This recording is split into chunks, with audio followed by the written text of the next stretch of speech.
2024-yilda Adliya vazirligi tomonidan aholi huquqiy ongini oshirish, huquqiy muammolarni barvaqt aniqlash, davlat xizmatlarini osonlashtirish, sifatini yaxshilash va yanada qulay sharoitlar yaratish maqsadida bir qancha ishlar amalga oshirildi. Jumladan, o'tgan yilda elektron tizimlarda 70 dan ortiq yangi xizmatlar joriy qilinib, davlat xizmatlari markazlari orqali ko'rsatiladigan xizmatlar soni 409 taga yetkazildi. 20 ta xizmatlar 3 qadam tamoyili asosida ko'rsatilishi yo'lga qo'yildi. Bu turdagi notarial xizmatlar video konferensiya aloqa orqali xizmat ko'rsatilishi joriy etildi. Buni Buxoro viloyatida ko'rsatilgan davlat xizmatlari misolida tahlil qiladigan bo'lsak, har chorshanba kuni mahalla fuqarolar yig'inlarida o'tkaziladigan huquqiy targ'ibot kunlarida uyma-uy yurishlarda aholining davlat xizmatlaridan onlayn foydalanish ko'nikmalari oshirib borilayotganini ko'rish mumkin. Natijada viloyatda onlayn xizmatlardan foydalanish ko'rsatkichi yildan yilga oshib bormoqda. 2022-yilda onlayn xizmatlarga nisbatan 31%ni, 2023-yilda 37%ni tashkil qilgan bo'lsa, 2024-yilda bu ko'rsatkich 41% ga yetdi. 2025-yilda 50% dan oshirish rejalashtirilmoqda. Yanada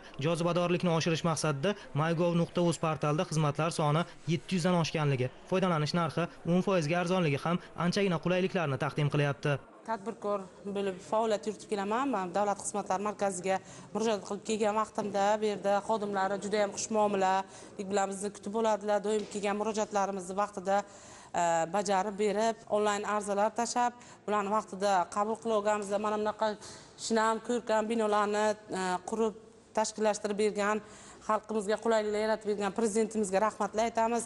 Mana shu tadbirkorlarni vaqtida o'z ishini to'laqonli bajarish uchun qulay sharoitlar, vaqtida ishimizni bajarib berganligi uchun ularga minnatdorchilik bildiramiz.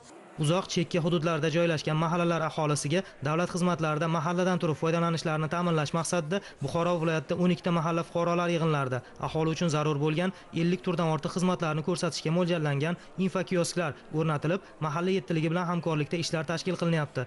2024-yilda ushbu infokiosklar orqali tadbirkorlik faoliyatini boshlamoqchi bo'lganlarga yoki ijtimoiy xizmatlardan foydalanuvchilarga 50 mingdan ortiq davlat xizmatlari ko'rsatildi. Shuningdek, ushbu ishlarni davomi sifatida sayyor mobil davlat xizmatlari ko'rsatib kelinyapti. Birgina 2024-yilda aholiga 60 mingga yaqin sayyor xizmatlar ko'rsatildi. Davlat xizmatlari markaziga keldim. Men juda ham xursand bo'ldim, chunki bizda bunaqa sharoit yo'q edi. Bizga ancha qulayliklar yaratilgan. Oldinlari shaxsni tasdiqlovchi hujjatlarimiz uyda qolgan bo'lsa, u uchun uyga borib, uydan olib kelganimizgacha qancha o'ra bilardik. Hozirda esa Face ID tizimi yo'lga qo'yilgan ekan. Prezidentimiz yaratayotgan shunaqa sharoitlardan biz minnatdormiz, xursandmiz. Bundan tashqari zamonaviy texnologiyalarni qo'llagan holda fuqarolarga yanada qulay xizmat ko'rsatilishini ta'minlash maqsadida davlat xizmatlari markazlarida Face ID shaxsni identifikatsiya qilish texnologiyasi joriy qilinib, fuqarolarga pasportsiz ham xizmat ko'rsatish imkoniyati yaratildi. Viloyatning olis va chekka hududlarida joylashgan aholiga davlat xizmatlaridan o'z joylaridan foydalanishlarini ta'minlash maqsadida mavjud davlat xizmatlari markazlarining 9 ta filiallari orqali 40 mingga yaqin davlat xizmatlari ko'rsatildi. Davlat xizmatlari markazimizda 400 dan ortiq davlat xizmatlari fuqarolarimizga ko'rsatib kelmoqda. Avvallari fuqarolarga pasporti bo'lmasa xizmat ko'rsatish imkoni bo'lmasdi. Mana bu yaqindagi yangiliklarga asosan pasport bo'lmagan holda ham yangi texnologiyalardan foydalangan holda fuqaroni Face ID orqali shaxsini integratsiya qilgan holda ham fuqarolarga xizmat ko'rsatish imkoniyatlari yaratildi. Mahallalarda joyida borib xizmat ko'rsatib, sayyor xizmatlar soni ham 300 dan ortiq sayyor xizmatlar ko'rsatildi. Joyga borgan holda mobil ID dan o'tkazish, shularga tadbirkorlik faoliyati bilan shug'ullanish uchun joylarda ro'yxatdan o'tkazib, ularga xizmat ko'rsatib kelmoqda. Nodira Begim va Vazir mahallalarida infokioskalar o'rnatilgan bo'lib, infokioskalardan ham fuqarolarimiz mahallalarni o'zida turib foydalanish imkoni yaratildi. Ularda 60 dan ortiq xizmat turlari mavjud bo'lib, xizmat turlaridan mahallani o'zida turib foydalanish imkoniyati mavjud. Tuman adliya bo'limi tomonidan davlat xizmatlari mana infokioskalar tashkil etilgan bo'lib, bu aholiga ancha qulaylikni yaratib berdi.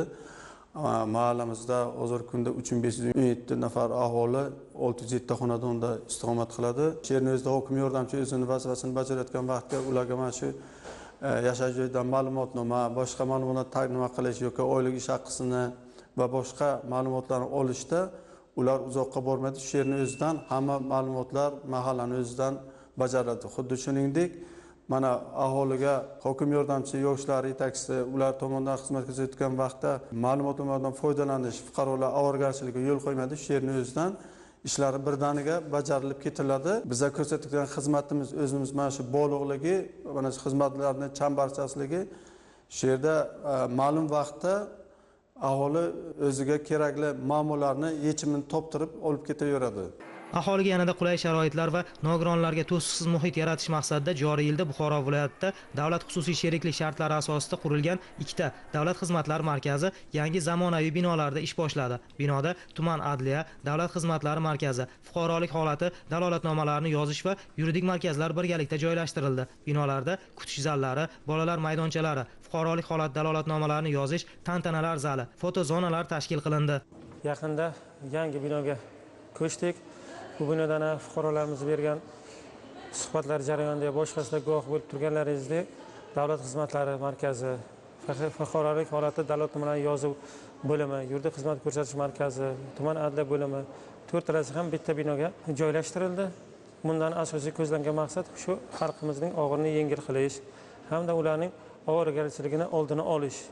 Ilgari bir 4 oy 5 oy burun o'zimiz tuman adliya bo'limi yuridik xizmat ko'rsatish, fuqarolik holati dalolatnomalarni yozuv bo'limlari alohida bir binoda, davlat xizmatlari ko'rsatish markazimiz esa alohida bir chekkadak tadbirkorlik subyektining bir binosida foydalanib kelib turilgandi. Mana hozirda lekin hammasi ham bir joyga joylashdi. Bu ham o'zimizning ishimizni samaradorligini, unumdorligini oshirishda qulayliklar yaratilganligini, bundan tashqari tumaniy davlat xizmatlari markazimizga pravalarni ham olish, eskisini yangisiga almashtirish yoki undan tashqari yangi olmoqchi bo'lgan fuqarolarimizga ham xizmat ko'rsatishi yo'lga qo'yilgan. Undan tashqari bir tadbirkorlik subyektlarimiz yoki bir investor olib kelaman degan bir tadbirkorimiz bo'ladigan bo'lsa ham ularni ham qabul qilish uchun alohida bir shart-sharoit yaratilgan. Adliya vazirligining tashabbusi bilan aholini kitobxonlikka qiziqtirish va bo'sh vaqtini mazmunli o'tkazish maqsadida o'qib bo'lgan kitoblarni davlat xizmatlari markaziga qoldirib, o'rniga boshqa kitob olishni targ'ib qiluvchi aksiyasi ham o'tkazib borilmoqda. Ushbu tashabbus aholi tomonidan yaxshi kutib olinib, birgina joriy yil fevral oyining o'tgan davrida 1000 dan ortiq kitoblar davlat xizmatlari markaziga topshirilib, o'rniga boshqa kitoblar olindi. Ortib qolgan kitoblar aholining ehtiyojmand qatlamlariga tarqatilmoqda. Kogon tuman davlat markazi binosi ochilganidan beri fuqarolarimizga qulaylik yaratildi. Bu birinchi yangiligimiz, promokod yaratdik. Fuqarolar elektron raqamli olish uchun hujjat qilib bo'lmagan vaqtda promokod orqali skan qilib, o'z hujjatini biz bilan almashib yoki elektron raqamli o'shanga tashlab berilibdi. Keyin o'sha orqali kipayamizga baholash uskunasiga baho qo'ymasdan promokodni skan qilib, o'z xodimlarimizga o'zlari baholarni qo'yishmoqda fuqarolar tomonidan. Yana yangiligimiz, fuqarolarga yana qulay yaratish uchun Ziyo ulash kitob loyihasi o'sha adliya vazirligi tomonidan qilingan loyihani hozir yo'lga qo'ydik. Hozir fuqarolar tomonidan kelgan fuqarolardan kitoblar olinib, keyin kambag'al oilaga kitoblar yetkazyapmiz. Kitob almashish jarayonida keyin yana o'zimizning qulayliklarimiz binomizda haydovchilik guvohnomasini joriy qildik. Bunda o'z xodimimiz haydovchilik guvohnomasini berish, keyin ikkinchi qavatda FXDO bo'limi ochilgan. Hammamiz bitta binoda bo'lganimizdan keyin fuqaro bir joyda kelib o'z xizmatlaridan foydalanmoqda. Davlat xizmatlarini yagona darcha tamoyili asosida bir joyning o'zida ko'rsatilishini yanada kuchaytirish maqsadida Buxoro viloyatida bugungi kunda 8 ta davlat xizmatlari markazlarida haydovchilik guvohnomasi, 9 ta xorijga chiqish pasporti va bitta davlat xizmatlari markazida ID karta berish xizmatlari joriy qilindi. 2024-yilda 3113 ta haydovchilik guvohnomasi, 9386 ta xorijga chiqish pasporti, 10300 ta ID pasport berildi. Umuman olganda, tizimda amalga oshirilayotgan ishlar aholining davlat idoralaridan rozi bo'lishlari uchun mustahkam zamin hozirlamoqda.